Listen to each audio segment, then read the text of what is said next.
Hello and welcome back to the Coffin Lounge podcast. I'm your host, VampireKitten, and today I'm here with Erick Ramos. Hi, how you doing, Erick? Hey, doing all right, thank you. Erick is a producer of themed events in the Kansas City area and promoter, as well as a musician who, your band is the Black Vatican, and they produce like gothic, symphonic. It's beautiful. I've been listening to your music all morning. It's a lot of fun. How did you get started doing like big events? Like, how did you kind of go about that? Well, I started about, I want to say almost 3 years ago. Um, and honestly, it wasn't even my initial idea.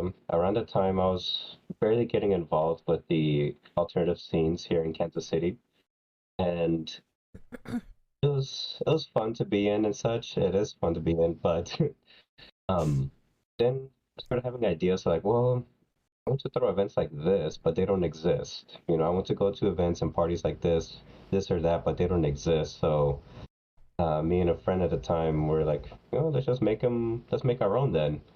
Um, and at the time was also to help out my band, Black Vatican.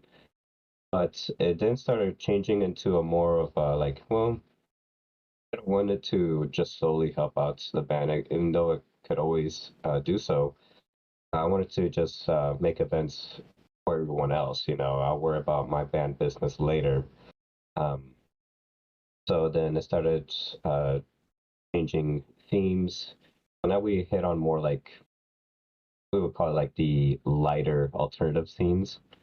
So that's really how it started. Really, it's just an ambition that led for something I'd honestly say is a little bit selfish. But then it just was like, I don't want to work. I don't want to tie band business my with my other business, you know. So I'll keep those separate.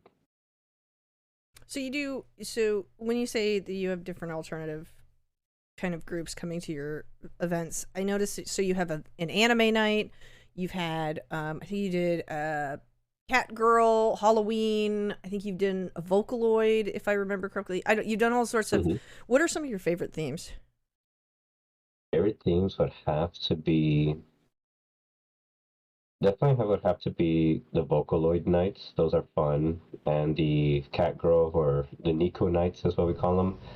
Um, those would have to be my favorite ones because the music itself is they're very, of course, they include nightcore, but also they include a lot of modern day kind of, how would you say, it's a modern day of like a sensation, in other words, internet sensation kind of style of music. Right. So that's what a lot of people like. I like it as well, definitely. And the kind of vibes that brings, that invites a lot of people. Anyone and anyone who has a social media site or a social media platform, they come out and they express their vibes, and I love it. So I would say that would be my favorite. I'd have to say, like, of your events, the more like poppy events are kind of fun because like they remind me of do you remember Happy Hardcore, right? Like, Hmm. yeah, it sort of has that like vibe to me, and the peoples have that sort of vibe to me, which I really think is super cool. Yeah. A lot of people, there's not a lot of places that do that sort of thing anymore, so I feel like you're filling a niche that is kind of what people want, especially in this area.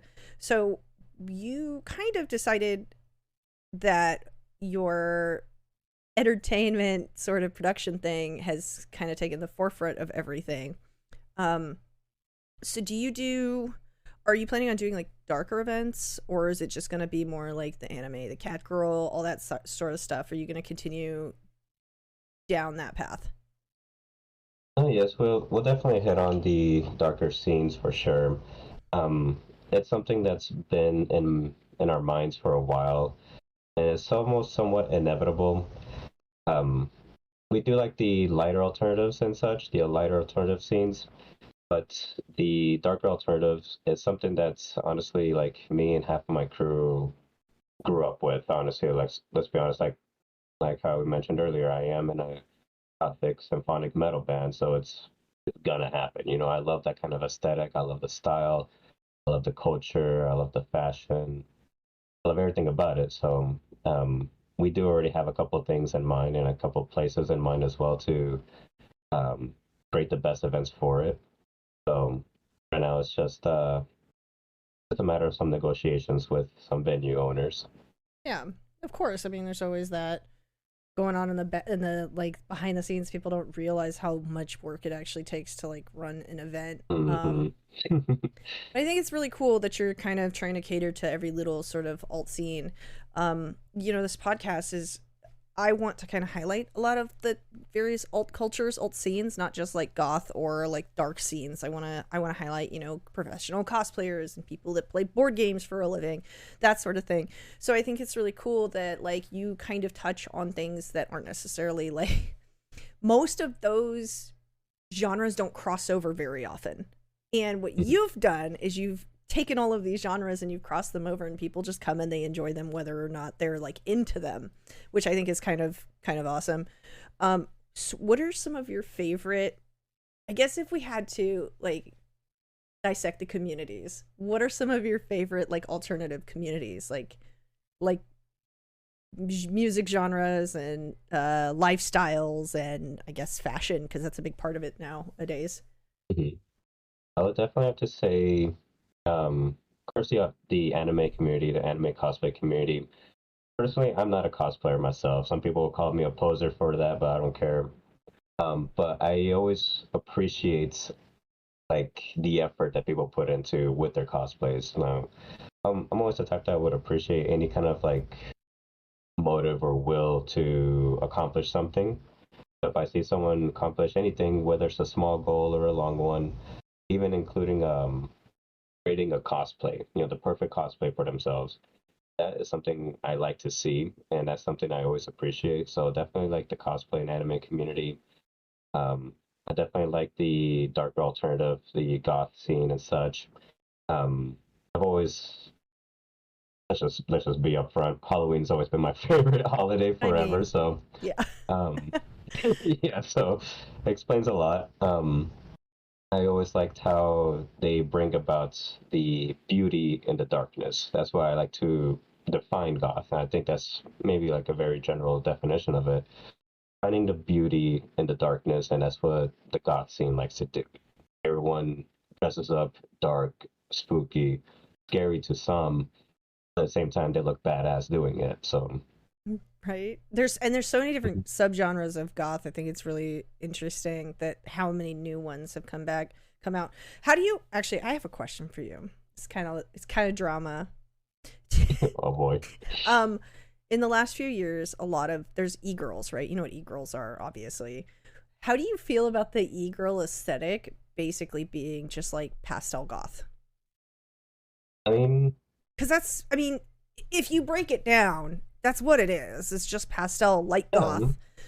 Is it, do you consider e-girls goth, or do you just consider them generally alternative even though they kind of dress like pastel goths? Honestly, it depends on, I don't know, I guess from there you just gotta maybe look at them in a personal level, like, because from what I see in the e-girl community, e-girl, e-boy community and such, they definitely take different pieces of alternative fashions and put them in together because there's definitely anime related in there.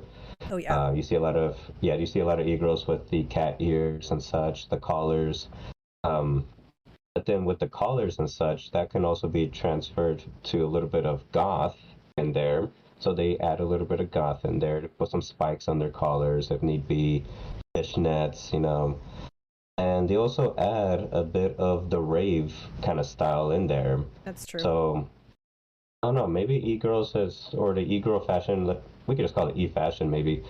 Um, Maybe they have their own style because they already blended in three different subgenres of scenes. I So, guess that's a good point, is that they kind of have blended so many subgenres that they've become their own little amalgam of things.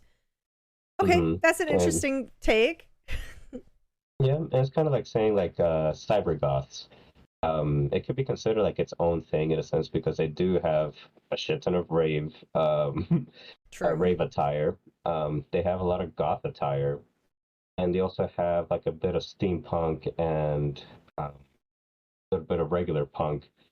So yeah, it's like cybergoth is like somewhat of its own thing in a way as well. Would you categorize an e-fashion under goth or more anime, like cosplay fashion? Ooh, since a lot of it is definitely pastel, like how you mentioned. Um, ooh, I think it just comes down to what most subcultures really drive on, which is music. Right. I think it'll drive on more on what their music preference is, Oh, that's a good and point that too. yeah, and that I honestly do not know. It comes down to the personal level. For all we know, if we see someone with e-fashion and they just love nothing but country, I have no idea where to categorize them, you know. So I wouldn't want to. I don't want to put myself in those shoes of putting Is there someone like, oh, you belong here, would you belong there, and such. e? I'd say that's probably, if we had to guess, that's e alternative. E alternative, E yeah. alternative. I mean, I don't know where else to put them. If we had to label e alternative. So, what are some of your favorite subgenres of like? Because obviously you like the goth and all this other stuff. What are some of your favorite subgenres of like goth fashion and goth music? Fashion would have to definitely be Victorian. I Okay. love Victorian. With my band, we mix up our style with Victorian and a little bit of modernism in there. Like um, like our uniforms, they're very Victorian inspired, but then we'll add some like excessive chains or spikes or even some fishnet shirts in there, just to make it a little bit more modern. So yeah, Victorian fashion, vampiric fashion. Um, I've always loved the cybergoth fashion, but I can't do it because they have those big ass. Can I cuss on this? You can Actually, cuss on this okay, podcast. just in case. I don't know if it's rated We've E had for worse one or on this so, podcast. but you know they have like those big ass trip pants with the The it's baggy chains as and the, hell. yeah. Yeah, I wish I could shuffle dance as quick as them. So that's the only reason I probably don't dress that way because I can't play the part almost. You know? Yeah, I know. I see them and I'm just like, how? That's got to be a workout. Because you've got Hmm. like fat pants or like the trip pants. They have to Hmm. be, I know they're at least a few pounds, right? Plus, you've got all the chains and all the other stuff. When you get fully suited up as like a goth in any goth, it doesn't matter. It's like so much weight. It's like it's like Hmm. an exercise in It's like, it'll all you yeah, got to it's do not is fun being goth in the summer. get your chains on and go for a walk. You'll lose weight. It's a good exercise. So, so going back down to that, what are some of your favorite like? I guess if we had to pick apart communities, what are some of your favorite communities? Like who do you like? Just is a good time. Like you're at a party or you're at a con or whatever. If there's a party for all of these people, which party would you go to? Oh boy, that is a tough one. I can tell you mine if you want to think about it for a second. Yeah, what's yours? So I found out that like cosplayers are cool. Love cosplay parties. Awesome. Those are the cosplayers. They know how to party. Nerds, like little gamers, like at like CES nerds, and I say nerds loosely because I am one too. Um, like CES Hmm. or E3 or whatever. Those guys don't get out very much. So when they do, they like to party hard. And I love like TwitchCon parties. I love like CES parties. They're always like really great, especially when they're in Vegas. Like so fun. And then I'd have to say of like my top like sub genre of people, furries are really fun. Furry parties, so fun. They are just hilarious. Like, have you ever been to a furry party or like kind of experienced that? I have not, but we're actually thinking of maybe throwing something for them in the near future. That'd be cool. I mean, who Hmm. knows? I don't know what the turnout would be, but you know, Me neither. that's an idea. I mean, it's worth a shot, right? Do it once, see what happens, because you could get a huge turnout. Yeah, So, what are yours? What are your favorites? Who do you like to party I will with? have. Yeah, I mean, I would definitely agree with you in the whole sense of like the nerdy community because like Um, and you said it best yourself that these people are very introverted. They hardly ever go out. So when they go out, they They go out go with a out. bang, Yeah. almost literally, So like I remember like we had a small party at my sister's place, and we're all nerds for Star Wars. So I think it was the one of the newer movies that just came out. But we're just rewatching all of them, from the first one to the last, and we're starting to play drinking games, of course. Oh. And it was ridiculous. Our first and last mistake was, all right, let's make this drinking game. So when the Phantom Menace comes on, they're like, all right, every time they say the Force, we got to take a shot. Oh And we're like, no. our dumbasses thought like, yeah, how many times did they even say that? And yeah, we found out not even halfway through the movie, and then somebody else like we're already drinking really hard. We're in cosplay too. That's fun. Um, um, some of us had like those fake small lightsabers that you can get like at a dollar store. So we started dueling with those, drunk and such. Then the next movie comes on. All right, Attack of the Clones. Um, You didn't keep drinking, did you? yeah, and Oh then no. then our Oh dumbasses said, no. one of our dumbasses said, "All right, every time a clone trooper dies, we gotta take a shot." No. I bet you guys didn't make it. 10 minutes. No, we're gone. Oh, that's funny. That's actually hilarious. So, Yeah. all right. Well, what do you have like dream parties? Like parties that in the future you're kind of like, "Hey, this is who I want to cater to. Like this is what I want to do." Dream parties. Um, I feel like I kind of already do that with the anime scene, Mhm. honestly. Um, I'll just say kind of because it's not really to the extent that I want it to be. But that's definitely the crowd that I want to cater to. That's definitely the crowd that I feel the most loving vibes out of. Right. Nothing wrong with the other scenes or such, but like that one is definitely more. It's definitely happier. I can only listen to goth music so much before I personally start getting depressed. Honestly, going into like The Cure or Metallica or even Cradle of Filth, do that for 8 hours a day. You kind of want a little bit of enigma later on, Yeah, you So, gotta you gotta have that enigma. like okay, I want some, instead of like you know feeling like a Victorian vampire drinking wine every day. Sometimes like what, he is fine. You want to switch it up a little bit. So, but I do want to make them bigger. I do want to make them better. Um, we are planning to throw a formal anime event next year. I So think I saw that. Did you already yeah, announce that? I saw that. That's exciting. Like a yeah, masquerade. we only announced a save the dates kind of ad.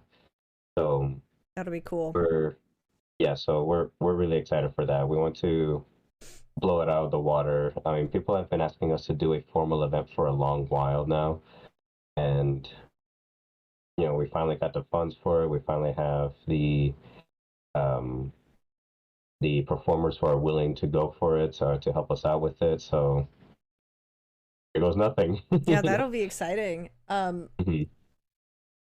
I that's kind of like the rave community for me. Like I love my rave friends. I love the ravers. They're really COVID kind of ruined the rave scene. Um because everybody came back and they just wanted a party, and so like the rave scene kind of took a little bit of a step back. Like the community took a little bit of a step back because it was just like a bunch of bros getting wasted at parties and getting like too much, and like there was no plur anymore. So like a lot of people, um for my listeners that don't know what plur is, it means peace, love, unity, and respect. And that's like a big mantra in the rave community.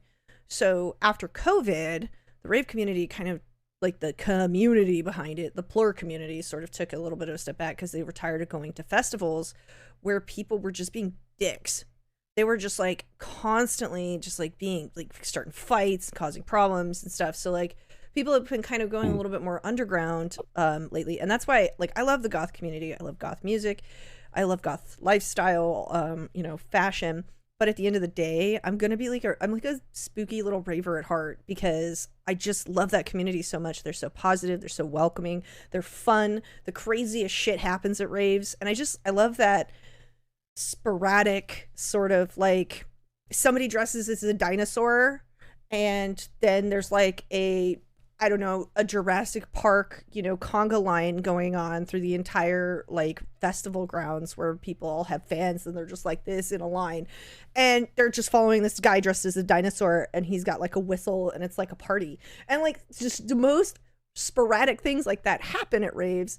And there's just something magical about people in a moment that are just let their silly flags fly. I love that, and I feel like the anime community kind of has that too, in a fun way, because like the most random things happen at cosplay conventions, like, and everybody just, it's like it's I don't know how to describe it. It's magical fandom moments that happen, and it just makes me go, oh well, I love this kind of stuff, because it doesn't happen in real life. Like, we don't get those moments in the normal, like, just our day to day. But I know that if I go to an anime convention or a rave or a festival or a burn event, I know that somebody's going to be doing something weird, and I'm here for it. Like, so end of the day, I think it's really cool what you're doing and catering to all these really cool events. I'm actually kind of excited to see how your formal comes out. So, what does Kaizen mean? Kaizen means, it's actually a rebranding, because we used to be called the Vault KC. What was that, like almost 2 years ago ish? Right. I want to say that. But Kaizen, what it means, it's a Japanese word, and it means to rise again, and not just rising again, but rising again and moving forward. Right. So when we rebranded, it was just, you know, small story short, me and my partner at the time, my business partner, we split up. He wanted to do his own thing, and I'm like, you know what, that's true, because I want to do my thing. So we split, and like our assets were divided almost in half, honestly. So I'm like, all right, well, we want to make this happen. This is the little that we got, you know. So it's Right. like starting all over almost. So, but it's almost I would say it is a poetic rebranding of starting over, rising again, and then pushing forward. Like a phoenix. Mm-hmm. You're having your phoenix moment. Yeah. It's really cool. If you had, I guess this is going to be kind of a loaded question. If you had infinite amounts of money, what would the plan be? If I had infinite amount of money, I would honestly, personally, I would love to open, you know, that vampire cafe that they have in Tokyo? That's like my dream, but in the States. that's what you Like, would do. I would love to do that. But like, it would be a nightclub at night, and like a gothy, spooky nightclub at night. Obviously, we'd rent the venue, but like, that's probably my dream. Like, if I had Okay. infinite amounts of money, what would you do? I would do a couple things. Our main goal is definitely to open up our own venue as well. Right. Maybe like a 3-story building with in each floor having different subgenres of music playing. One could be Fun. goth, one could be anime, one could be so and so. Um, that'll be like the immediate purchase, but for like long-term purchase, I would actually want to build renewable energy factories in places like countries that don't have much energy, like say like the poor places of South America and poor places of Africa. I want to build companies that clean water and provide electricity, um, gas even if needed. That would be where the bulk of my money will be going to, That's honestly. that's pretty noble and super sick. I appreciate that. That's a great answer. Um, Man, imagine if we had infinite amounts of money, you know? the Hmm. world would be a much different place, I think. So, what are some of your inspirations for Kaizen and your business, just in general? Well, my inspirations are definitely community growth, honestly. I say that because um, Kansas City has always been there for me in some way, um, like through thick and thin, kind of personal stuff that I've been through in the past. There's been random strangers have come up to me, like if I'm just like crying in the middle of a park or so, and random strangers of Kansas City coming up to me, giving me some motivation and inspiration, examples of what they've gone through, and then they leave, never, and I never see them again. So Kansas City has always treated me right, despite what people say, like, "Oh, I hate the city," and such. But like, honestly, it's been working for me. Um, so this is my way of like giving back to Kansas City. I'm not my how would you say my So, you're love not. language is not like lovey-dovey. It's not kissing or touching or there's another one. There's another form, but Gifting? mine, Yours is yeah, a gifting. yeah, mine's just more of a like an act of service. I think that's what Oh, it's called. yep. Mhm. So that is my way of showing love. And when it comes to every event that we throw, that is me saying, "I love you, Kansas City. You know, this is for you. You know, this it's not for me because honestly, half the time that when we throw in events, I'm working those events. I'm honestly not enjoying them as much as everyone else is, Mm-hmm. but it's not for me. It's for everyone else. Um, There's something to be said about. So wait, you're not originally from here. I am. Oh, you are. Okay. Yeah. There's some. I'm not originally from Kansas City, and there's something to be said about the people here. And over the last 3 years, 3 years I've been here because this is my first experience here. I've I've realized that it's kind of its own magical place. I've lived on coast to coast. I've traveled a lot, and at the end of the day, I've kind of made this my home, and I love the people here, and I want to give back to the community myself, which is why things like the ferry barter market we started. I There's a girl named Mycelia Mushroom Fairy, for those listening, in the area, who is an artist, and she dresses as a fairy and she gives away her art. And I started working with her about 6 months ago, and we have created these things called the fairy barter market here. And basically, there's no money exchange, none. People bring things to trade. They bring art, they bring craft supplies, they bring tools like paintbrushes and things that they're not using, new, some used, or like little trinkets, jewelry that they've made, things that just don't provide them any sort of use anymore, books, so on and so forth. They all come together and we trade. We trade these items, which is really interesting to me in the economy that we currently live in.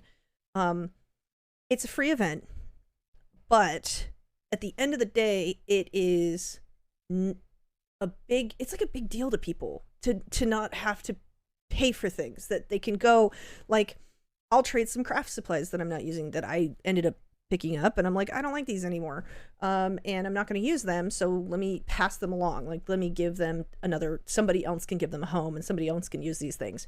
And so I'll trade like craft supplies for craft supplies. I've gotten, all sorts of things. I've traded art for pottery and blankets and all sorts of things, just like that. I'm like, oh, I could use this. And other people feel the same way about my stuff.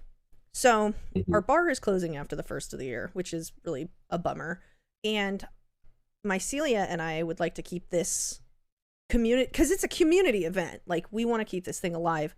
So we've been trying to find venues for it. But like, I feel like in a way that's sort of our way of giving back to the community, because Okay. Yeah. nobody does that. Nobody does like barter markets. Like, nobody does trade anymore. Nobody does and takes their services and trade for other services. And I feel like that's something that, as a people, as a civilization we should really get back to, because capitalism's a double-edged sword, but at the end of the day, if you have things that you can offer, like candles for light or blankets for warmth, and somebody else needs that, I feel like it's such a great thing for people to do that. And people love it. Like we've been getting tons of people coming out, and our next one is going to be in February, and it's going to be actually even bigger. So it's kind of this crazy thing, and I feel like even though we're unable to do things in a certain space now, it's something that I would like to keep alive, if only for the community that I've grown to love and appreciate out here. So I totally feel you on that, like, level of I love it here and I want to give back. It doesn't make us any money, and we're probably going to end up having to rent venues and stuff just to do it, but like it's something that I think is important, you know? So yeah, for sure.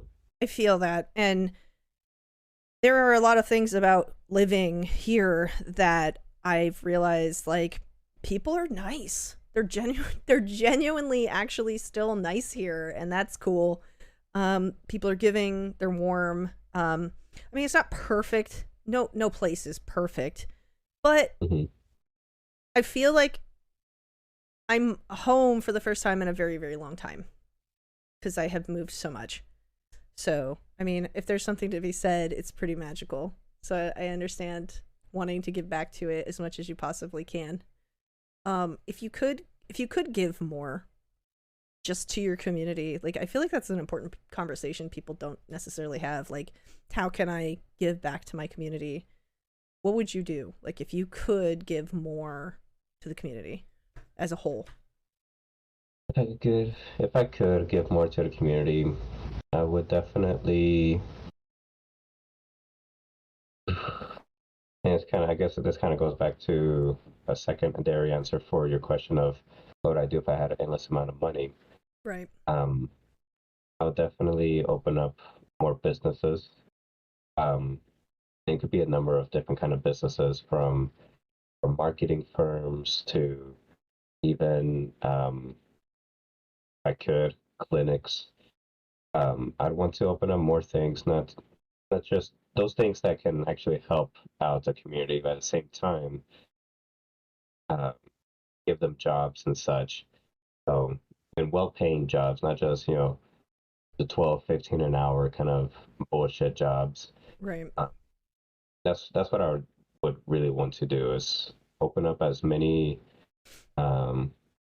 companies or even firms. This way everyone can get a job, and also provide resources for them on how to get those jobs, or how to get qualifications for those jobs. Maybe even throw in some free courses on Ooh, that's getting, like, classes are a good idea. yeah, like getting, like, certified on something. Right. I've personally taken some free courses myself, and just to handle, like, bloodborne pathogen stuff, how to handle nuclear waste stuff. Why did I take those courses? I have no idea, but they were free, and now I have all that experience in it. I've been certified in it and such, but they were all for free, and I would not have found them out if it wasn't for, like, a word of mouth from a whisper somewhere else, honestly. And those kind of things they shouldn't be whispers. They should be loud, because these are life-changing kind of jobs and certifications that that many people that we know could need, or could use. You're almost like talking about offering trades, like trade schools for free, that people should, I think that should be provided for free for sure. That people should be able to, like, learn a trade which can help them get into, something. Schools are so expensive.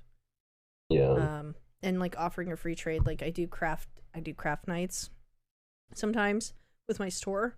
I've taught so many, like, kids that actually have showed up for the craft nights, like, how to use just basic tools.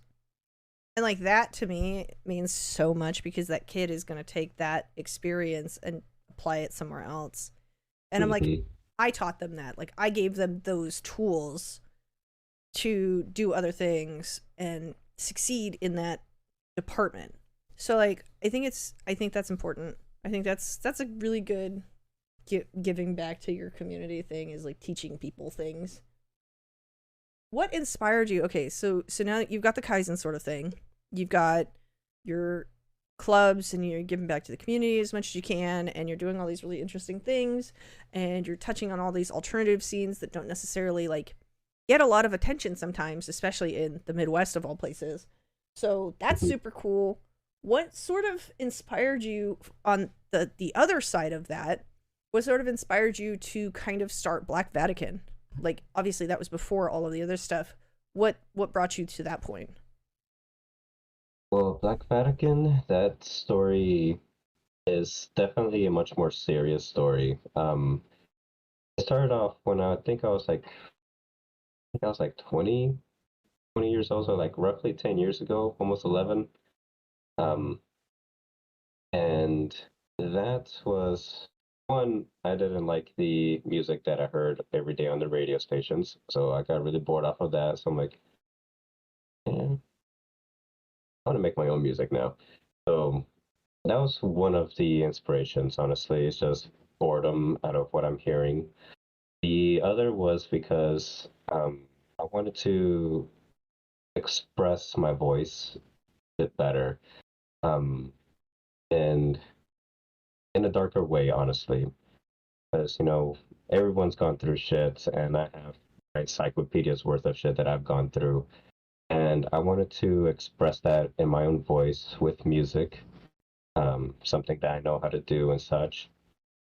And I wanted to kind of like kind of show that there's a comfort that there's somebody else out there listening to you. If when somebody is down in the dumps because this happened, that happened, horrible things happen in life. Um, the first thing that they tend to feel is uh, lonesome. They're alone in this dark trauma that they just went through. And I want to just let them know that like you're not alone, kind of thing. Right. So Black Vatican is essentially the product of trauma and giving back again. Pretty much, yeah. I feel that. So you are a how many instruments do you play? Because I'm looking at this, it looks like you play a lot. I play the keyboards and I play the bass guitar and I do the vocals. Are there other instruments that you play that weren't necessarily that you record with, that you just play just because for fun? Um, no, I'll say those are my three primary ones. Okay. So when you got into this, what sort of inspired the name Black Vatican? That came out because we wanted to emphasize on what we're all about, and what we want to talk about are things that people are very uncomfortable talking about.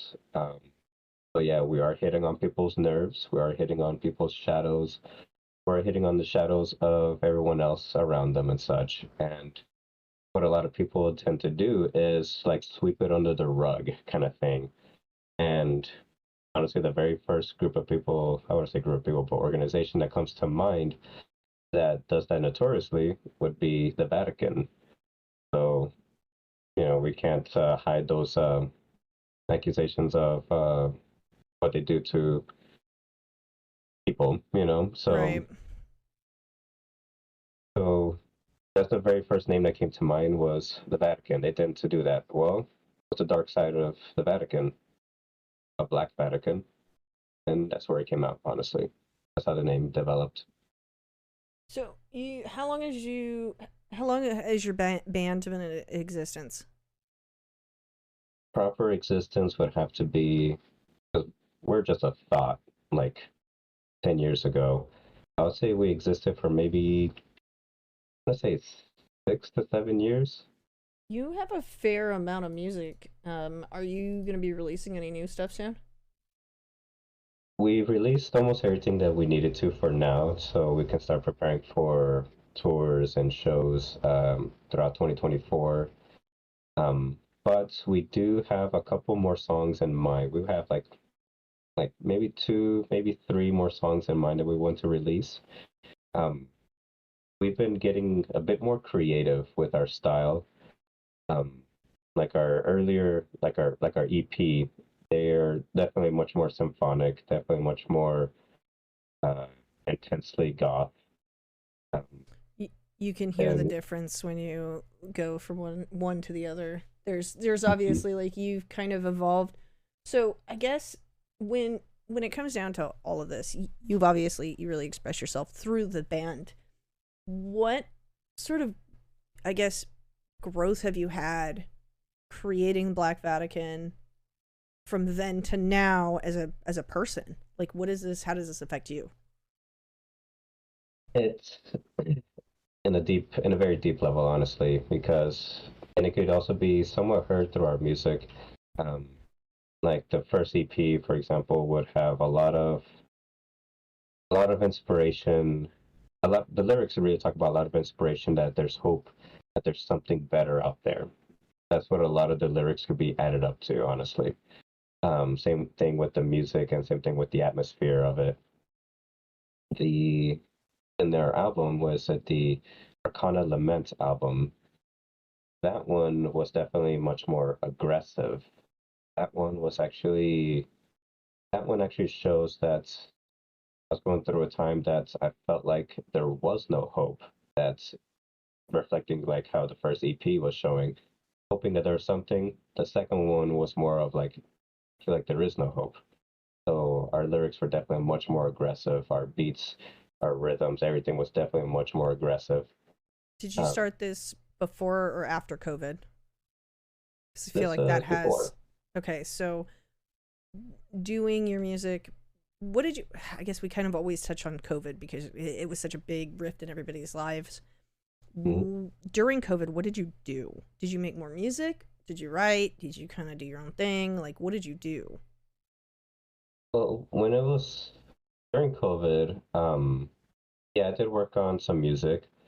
Not as much as I wanted to, unfortunately. Um, I was mostly busy with doing Kaizen stuff because that's honestly when Kaizen was born.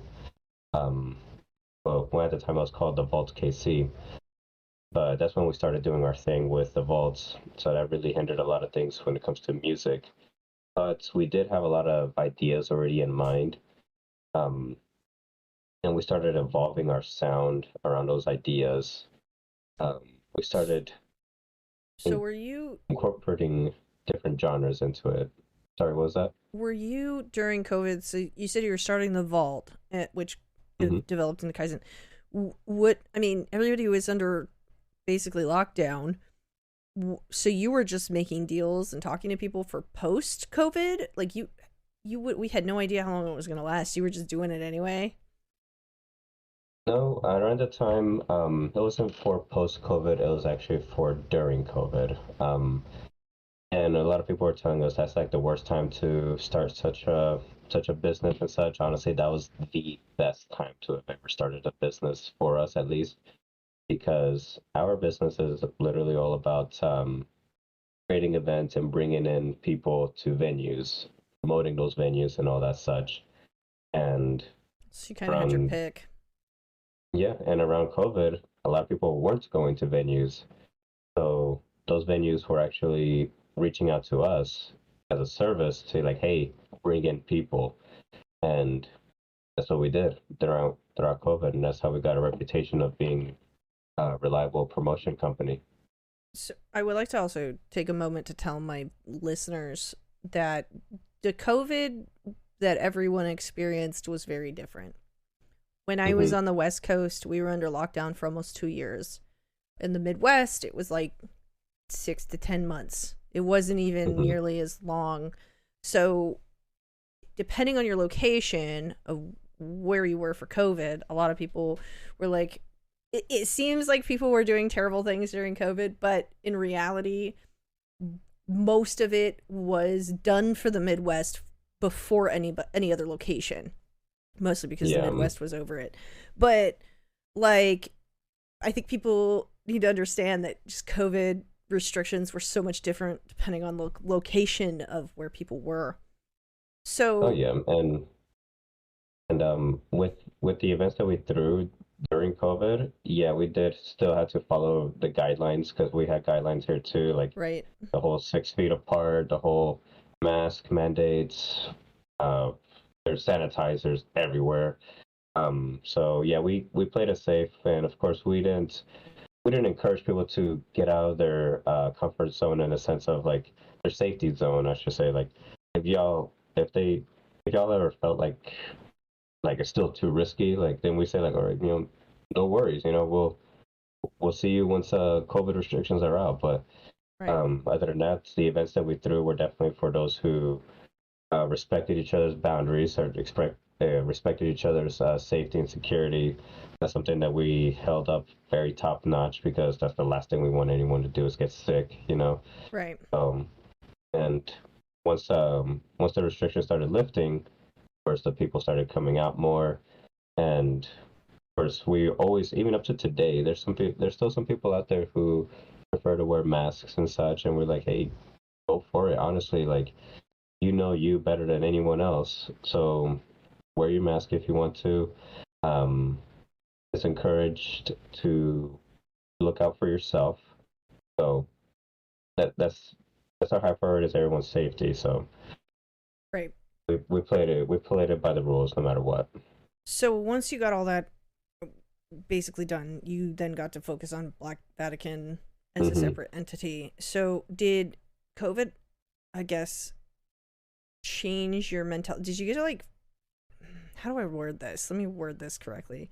Did you kind of like look inward a little bit for for yourself as well, or were you just doing things for other people?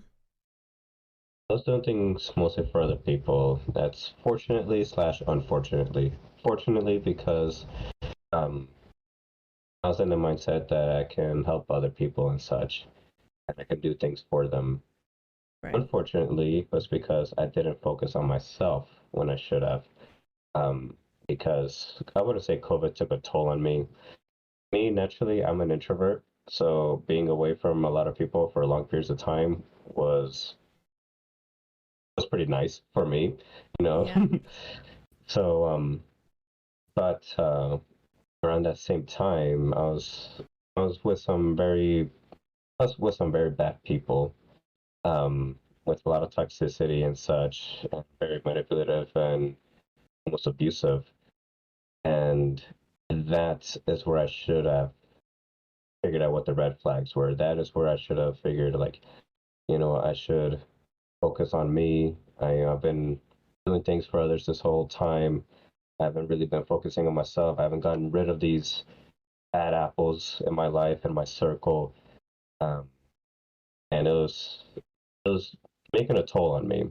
Um, so I guess the toll that COVID did somewhat do for me wasn't necessarily the virus itself going around, but it was the people. Um, it A lot. while everyone was A lot yeah, of while people everyone showed was their true colors during that time. yeah, like that's like putting it lightly too. Um, that of course COVID forces people to stay in their home and stuff like that. Forces everyone's circles to be small and secluded. Unfortunately, I was trapping myself in my own cage with the wrong people, and I'm like, oh my God, I am like I was going into a dark place. I'm like, I got to do something. So So Black yeah, Vatican kind of helped you express yourself and get out of that. Is that what? definitely, Black Vatican music in general is definitely always my go-to express things. Um, at that time, this was the person I trapped myself with the person I trapped myself with was a toxic, abusive ex, and I'm pretty sure we all know someone who's been through that or such. Same story, just to say the least. So I would create music, I would make different rhythms and sounds like that, and even she would get all like, well, why are you saying lyrics like this and that? I wasn't bashing her, but I was expressing what I was feeling, whether in a very neutral, general way, you know. And the feeling was bad. The feeling was overall bad. And I said like, well, this is what I feel. I'm a musician. This is artistry. Um, if the shoe fits, you know, then I can do something about it. Honestly, like, what am I supposed to say? Um, but luckily, Black Vatican was always there for me to express it, even when I was afraid to express it because of people like her and such. Like, oh well, you know, they might retaliate or they might do something and such against you. I'm like, I don't care at this point. Like, this has to be said. This is a message that needs to be said because I'm pretty sure there's other people feeling the exact same way. And that's how Black Vatican started to begin with, is to express these kind of things and to make sure that that people feel like they're not alone in these kind of things. Right. So That's awesome. I'm glad that you got to.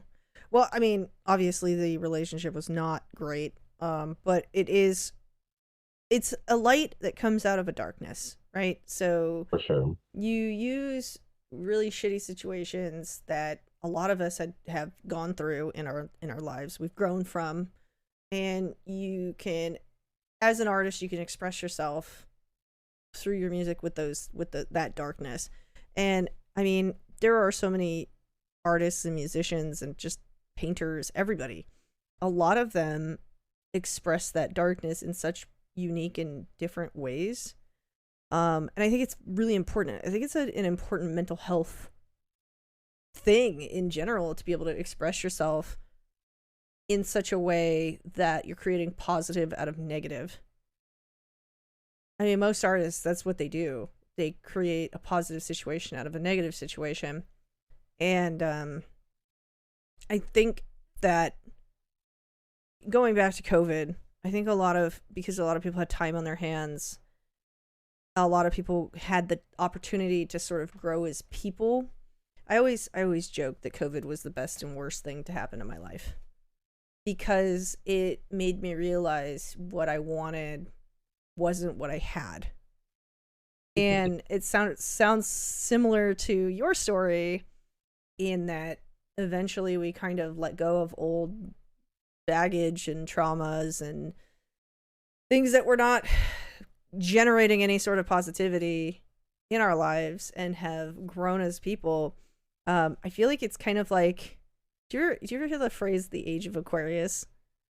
Do you know what I'm talking Yes. about? I feel like that sort of kind of applied in a weird way because a lot of people went into this really dark thing and came out pretty enlightened as far as what they want to do like in their lives. Not saying that that's like happening right now, but it could be. I don't know. It depends on what you believe. It depends on your spirituality.